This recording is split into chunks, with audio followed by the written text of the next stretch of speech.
আমি আমি একদম সত্যি কথা বলি, প্রত্যেকটা কেস, প্রত্যেকটা পেশেন্ট, তার ফ্যামিলি এক একটা উপন্যাস, যেটা আমি কখনোই ওদের কাছে না গেলে বুঝতে পারতাম না।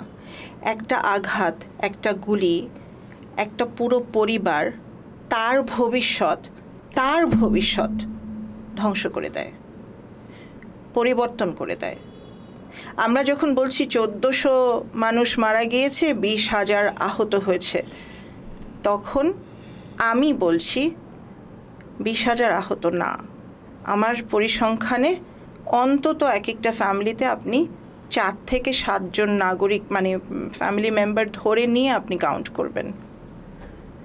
20,000 মানুষ আহত হয় নাই। এই অভ্যুত্থানে অ্যাটলিস্ট 1 লাখ 1.5 লাখ মানুষ আহত হয়েছে। যেই ফ্যামিলিটার বাবা গুলি খেলো, ছোট ছোট 2টা বাচ্চা স্কুলে যাওয়ার ছিল, সেই বাচ্চাগুলোকে, বাবা গুলি খেয়েছে, তার চিকিৎসার জন্য 3 লাখ টাকা ইতিমধ্যেই লোন নেওয়া হয়েছে। হ্যাঁ, তাকে সরকার 1 লাখ টাকা দিলে তার কি হবে? এই যে লোকটাকে নিয়ে মাসের পর মাস তার স্ত্রী হসপিটালে পড়ে আছে, বাচ্চাগুলোর কি হচ্ছে? আপনি জানেন বাচ্চাগুলোর কি হচ্ছে?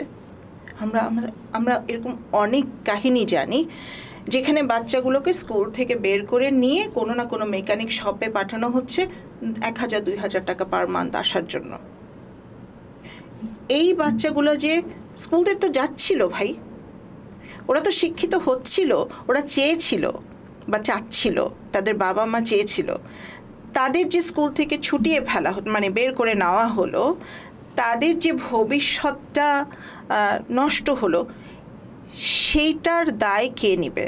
তারা যে ভবিষ্যতের জন্য পড়াশোনা ছাড়া একটা অন্ধকার জগতের মধ্যে চলে গেল।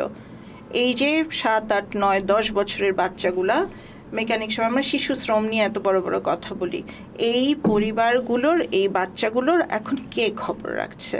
তাহলে আমাদের এত বড় ফান্ড, এত সহযোগিতা, এত সহায়তা, এত উদ্যোগ, সেগুলো কোথায়? আমি বারবার বলছি, অর্থ সহায়তা নয়, এই পরিবারগুলোর অভিভাবকত্ব নিতে হবে।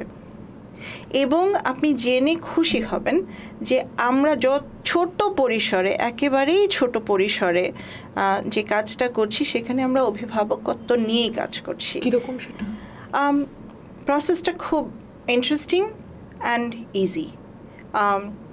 আমরা একটা সময় দেখলাম যে হঠাৎ করে রিয়েলাইজ করলাম যে আমাদের গ্রুপের মধ্যে অনেক প্রবাসী বাংলাদেশি আছেন যারা কিছু না কিছু করবার জন্য অস্থির হয়ে আছেন। এদিকে আমরা আমাদের গ্রুপ থেকে আমাদের এই ব্যাপারটা হয়ে গিয়েছে, মানে আমরা বুঝে গিয়েছি যে দায়িত্ব নিয়ে করতে হবে, এদেরকে শুধু টাকা দিয়ে দিলে হবে না।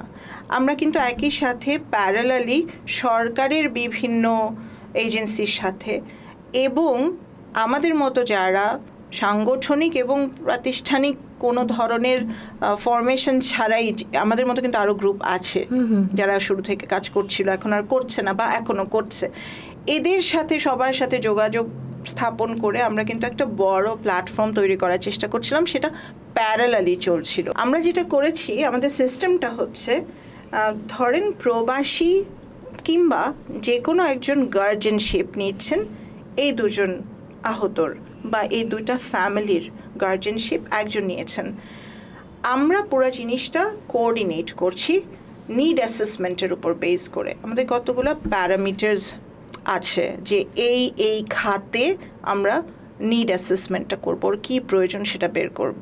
ইটস নট দ্যাট যে ও আমাকে বললো বলে সেটা করছি।